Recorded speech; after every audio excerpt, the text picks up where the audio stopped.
Ayan guys, nagluluto po ulit ako ng paborito niyong kamuting kahoy na inigad. Ay, sorry.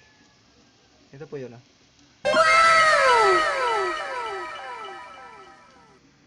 Ay naku, nasunog na. Nasunog na. No. Umitim na nga siya guys.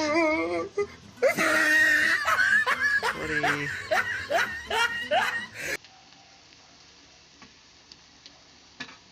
Luto na yung apat guys.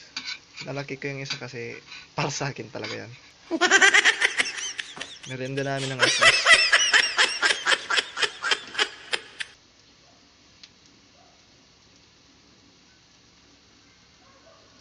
Sunog na nga siya guys. Oh.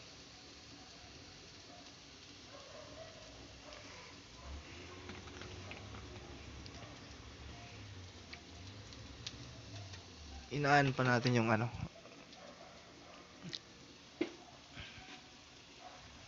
Yan guys. Sana magustuhan niyo yung aking niluluto. Tikman natin.